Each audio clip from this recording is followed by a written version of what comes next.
Hi అండి, welcome back to my channel. జనరల్గా Sundays అంటే నాన్ వెజ్ ఉండాల్సిందే. నాన్ వెజ్లోకి మంచి కాంబినేషన్ బగారా రైస్. మా ఇంట్లో బగారా రైస్ ఎట్లా చేస్తారో మీకు చూపిస్తాను. నేనైతే ఒక క్యారెట్, ఆనియన్, పచ్చిమిర్చి, కొత్తిమీర, పుదీనా, హోల్ గరం మసాలా తీసుకున్నాను. ఇందులోకి ప్రెషర్ కుక్కర్ పెట్టుకొని అది హీట్ అయ్యాక కొంచెం నెయ్యి, కొంచెం ఆయిల్ రెండు యాడ్ చేసుకోండి. ఇలా యాడ్ చేయడం వల్ల బగారా మంచి ఫ్లేవర్ ఉంటుంది. ఇది హోమ్ మేడ్ ఘీ. ఆయిల్ హీట్ అయ్యాక హోల్ గరం మసాలా వేసుకోండి. హోల్ గరం మసాలా కొంచెం ఫ్రై అవ్వాలి. ఇవి ఫ్రై అయినాక మనం ముందు కట్ చేసి పెట్టుకున్న ఆనియన్, పచ్చిమిర్చి, క్యారెట్ ఇవి యాడ్ చేసుకొని ఫ్రై చేసుకోండి. నేను ఇక్కడ స్పైస్ తక్కువ యాడ్ చేశాను, పిల్లలు తింటారు కాబట్టి. మీరు కావాలంటే కొంచెం ఎక్కువ యాడ్ చేసుకోవచ్చు. టేస్ట్కి సరిపడా వేసుకోండి చిల్లీ.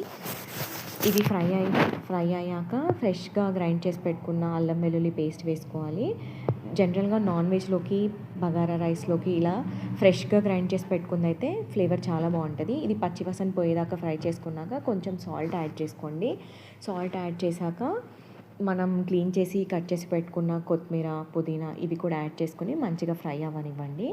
ఇవన్నీ ఫ్రై అయ్యేలోపు మనం బియ్యం కడిగి పెట్టుకున్నాం కదా, అది క్వాంటిటీని బట్టి ఒక గ్లాస్ రైస్కి 2 గ్లాసెస్ వాటర్ వేసుకోండి.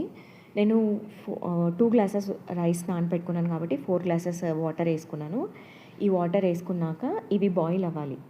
ఇవి మంచిగా బాయిల్ అయినాక మనం నానబెట్టుకున్న రైస్ వాటర్లో వేసుకోండి.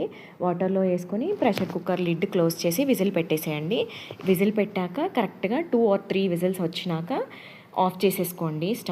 స్టవ్ ఆఫ్ చేసుకొని ప్రెషర్ అంతా పోయినాక ఒక 5 minutes వెయిట్ చేసి ఓపెన్ చేసి చూసారంటే టేస్టీ బగారా రైస్ రెడీ అయిపోతుంది. ట్రై చేసి ఎలా ఉందో నాకు కామెంట్లో చెప్పండి. Thank you for watching. Please like, share and subscribe for more videos. Thank you.